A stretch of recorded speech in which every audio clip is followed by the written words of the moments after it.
Hi, everyone. In this discussion, I will address the events that took place astrologically in December between the gateway that was set at the eclipses at the end of October and November, and now with an emphasis on the new moon on December 23rd. Why am I going back in time? Because it seems that there is a lack in all the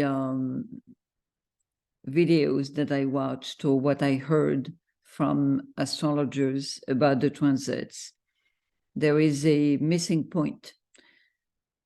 The understanding of the zodiac from the soul level and within the cosmic plan. So I will try to bridge a gap, humbly bridge a gap. In this presentation, we will introduce three characters that are playing a game, dancing together to help your soul: Venus, Mars, and Mercury.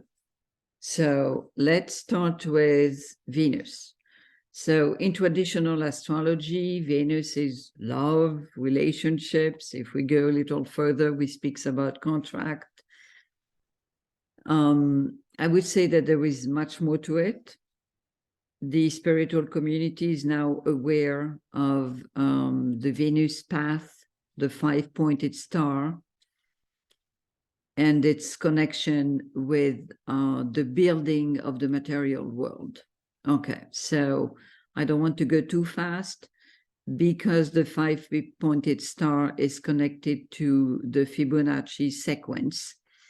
The path of this planet is one of the most important geometrical figure and frequency emitted by the cosmos to build the physical world in which you are experimenting life.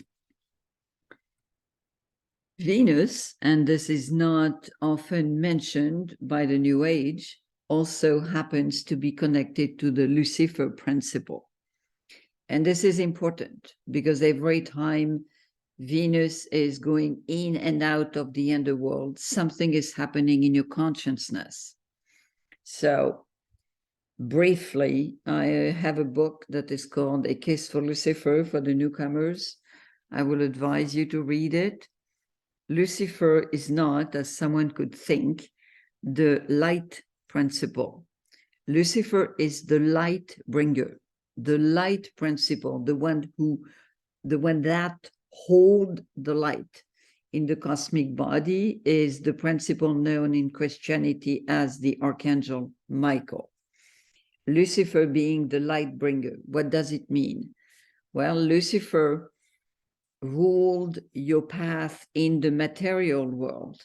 And when the soul goes into matter and meet the darkness, then through the meeting of the darkness, the light is revealed. And the light is revealed through the ongoing use of discrimination. So this is where Venus is double. What do I do? How do I love? I have to make a decision. Am I going right, left, yes, no, just like a computer, yes, no, yes, no. And we learn to discriminate. Through discriminations, through choices, we bring our soul to a higher level. And we do that using our intelligence. This is the connection between Venus and Mercury. The mind needs to be augmented until it is transcended. Augmented, why? Because human beings go from the stage of animal man, then thinking, then eventually going into concepts, intuition, and the higher mind. Okay?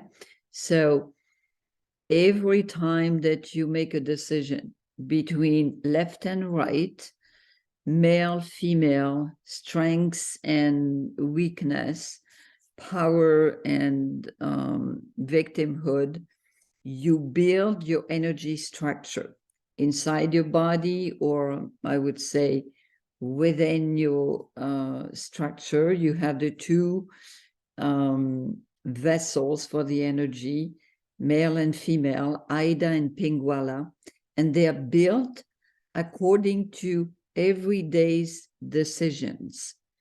Hence, the importance of relationships, because the best way to learn in life is to connect with the world and to connect with others. So, Venus was in the Sagittarius from November 16th to December. And when it entered Capricorn around 10-11th of December. It will be in Aquarius on January the 3rd. Okay. So something interesting will happen on the new moon. So we will go back to the December 23rd new moon, because there is a lot to learn for the story that we are building up. So Venus has been dancing a lot with Mars. And Mars is showing up as the second character in our story. Why? Because it has been lingering in Gemini. So what is Mars doing in Gemini? Is this just about making decisions or being angry? No, there is much more to that. Mars has been in Gemini since August, the end of August 20th, and will be there until March 23rd. So that's a long time. At the first level, Mars is connected to Aries. It is the incentive to incarnate. It brings physical vitality, and it relates to the blood. And at the personality level, it is our capacity to move forward, to be alive. Okay. Next, when Mars is connected to the Scorpio, the sign, then it seeks for renewal, the renewal and an augmentation of the level of your soul.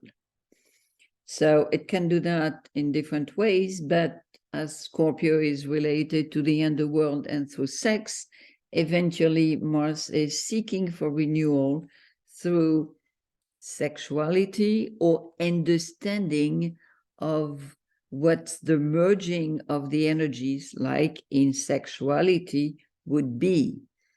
So we go from one level, the physical level, to the energy level, to the soul level, and then the higher self. When Mars is in Gemini, as it has been lingering into Gemini, it means that it seeks a new truth. Gemini is a dual sign. We are still in duality, but Gemini is also ruled by Mercury, which means that there is a higher aspect. The mind is going higher, looking for a different type of intelligence, bringing eventually the intuition, bridging the physical level to a higher level. It seeks balance. Mars seeks balance between the two aspects of duality. And interestingly, Gemini is across Sagittarius. So there is the connection with higher concepts, higher intelligence, Jupiter. So we go from a small world, the physical world of the ego, to the higher level of the soul and eventually the higher self. And this is what Mars has been doing since August. We are going through a doorway. We are going through a gateway. And we are no more just looking at physical things. The soul, your soul, is invited to evolve, to be able to go through this doorway and arrive on the other side. And the bridge in this process is Mercury. So we are not just speaking about healing the male sex, healing the male power, okay? Venus and Mercury are intervening in the change that is happening to Mars, okay? And this is something that will be corroborated by the transits of the new moon of December 23rd. We will speak about that later. Okay, third character in our story today is Mercury. So Mercury, the god, holds the caduceus. We spoke earlier about Ida and Pinguala. Ida and Pinguala are the two vessels carrying your energy up that you have to build along the spine. The caduceus represents your spine with those two meridians going up.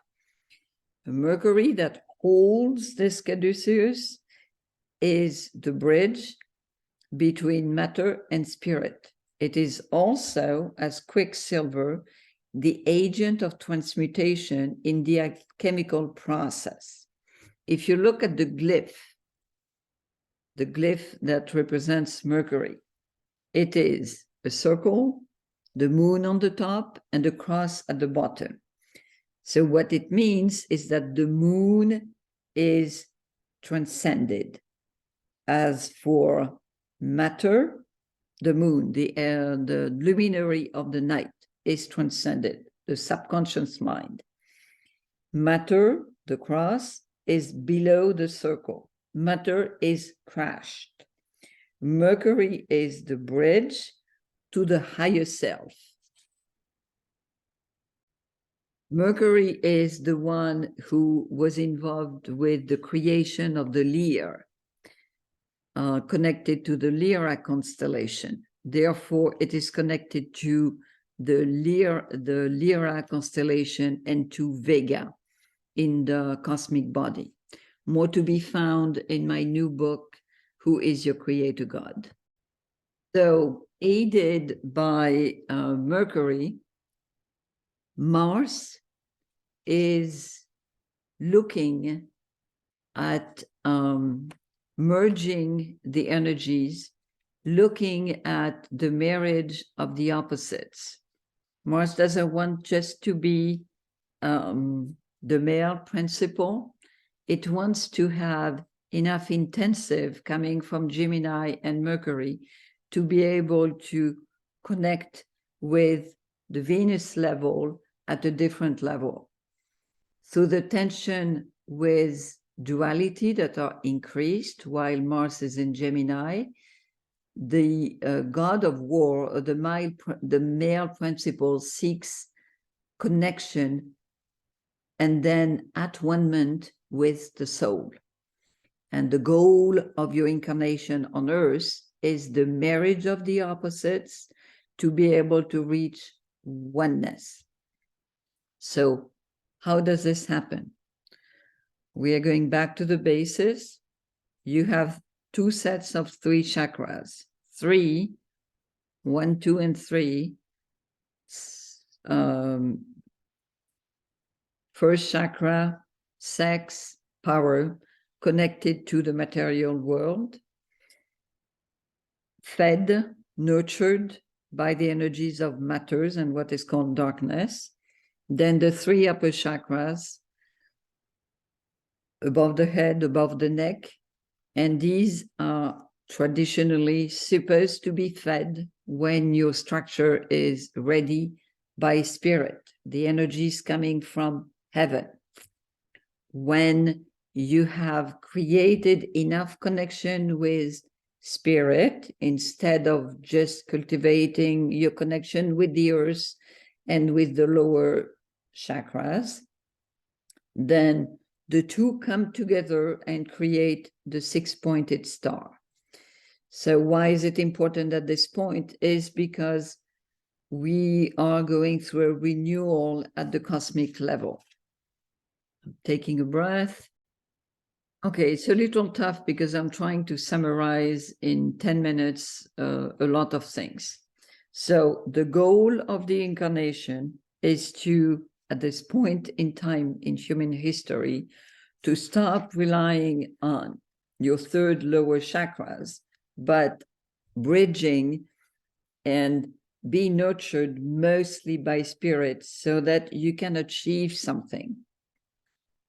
And this something is the moving upward of your heart. What am I talking about? So as long as your energy structured is nurtured by the material energies, by the energies of the darkness, then your heart chakra is turned downward. It means that if I consider Venus or the 5-pointed star as the symbol for your heart chakra, then your 5-pointed star is turned downward. Does this remind you of something, or eventually the Luciferian principle? Okay, so as long as all your energies are coming from the earth and the darkness, the underworld, the subconscious mind, then your heart chakra is turned downward. When you have nurtured your chakra system long enough to be connected more to spirit, then there is a returnment, something that is happening in your heart chakra. And then suddenly there is a pop, a movement, and your heart chakra is moved upward by spirit. And then your inner 5-pointed star, Venus, turns upward, which means that instead of being connected to the Venus-Lucifer principle, the low level, then you will be moved by the higher level of Venus that has left the underworld. Okay, so if you are a true spiritual seeker, what you are invited to is to make sure that you will bring enough of the energies of spirit, enough of the activities and the meditation and the willful connection with your higher self, so that your heart will be able to achieve this movement upward. Why am I speaking about it relentlessly? It is mentioned in my writings many times. There is, I know, a mention in the Amen book. As for the others, I could not retrieve where I wrote about it. So you will have to do the job. So, but this is important because the same process did happen at the cosmic level.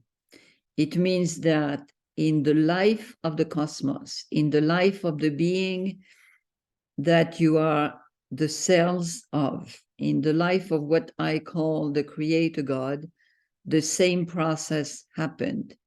It means that the heart chakra of the cosmic man moved upward in 2011. So at the collective level, humankind has been led into the capacity to achieve, each of you, to achieve the movement upward of the heart. And therefore, the energies coming from Venus are completely different. Okay, so we are going to speak to add another piece to the puzzle here. I know that a number of people were interested in the idea that we had this cluster of planets now in the Capricorn. So if I look at the charts of December, we have had Venus, Mercury, and Pluto in the Capricorn interestingly, on December 19th, we have, this is a square between Venus and Chiron, Chiron in Aries. They are both at 11 and something degrees. So why do we have the square? And at the same time, Venus in King Sucks, 150 degrees from Mars in Gemini. So maybe I should show you the chart. So I'm going to share my screen for a second.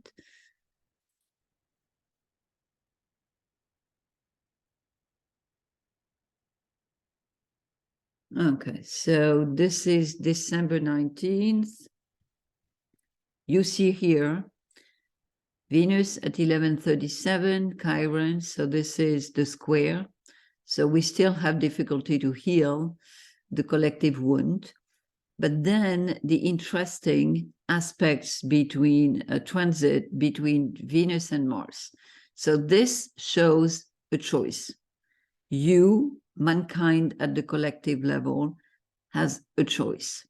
How do we connect with a Mars trying to break out of duality and Venus flirting with Mercury, the bridge to a higher reality, and the Quicksilver, therefore the alchemical agent, okay? At the soul level, Mercury is saying to Venus, okay, it is time to transmute. It is time to transmute. And Mercury is saying, yeah, but I'm still connected to Mars here. So how do I do that?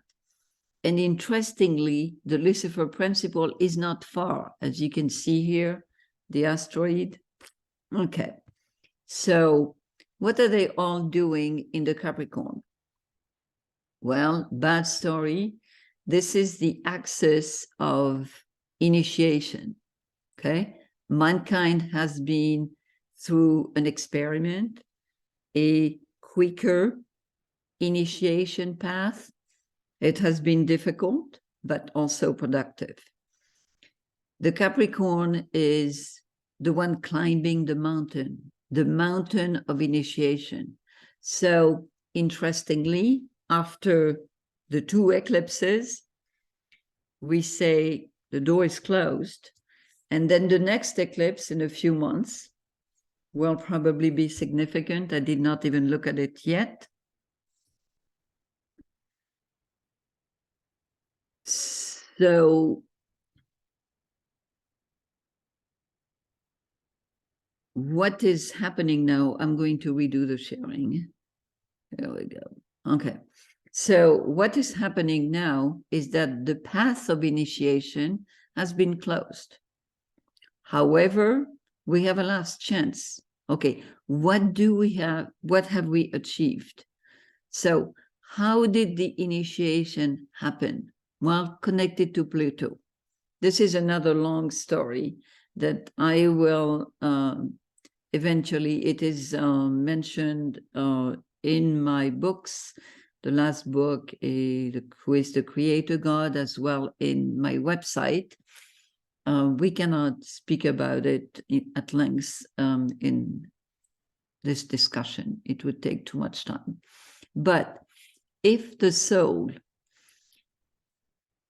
has prepared itself, if we have worked enough, or if we make another effort for the last part of the race, then we are reminded that the soul went through this initiation from being incarnated in Cancer, entering through the gate of the human gate, and trying to go through the gate of the gods here, through the initiation path. If we have worked enough to change the frequency of the soul and to achieve oneness between Venus and Mars,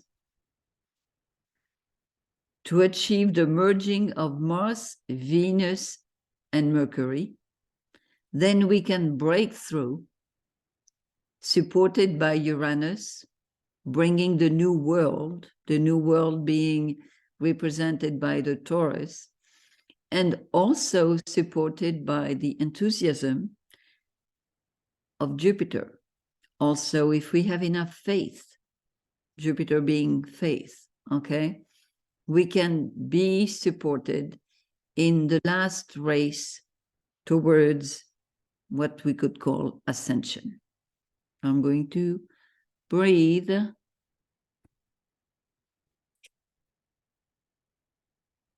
Next up.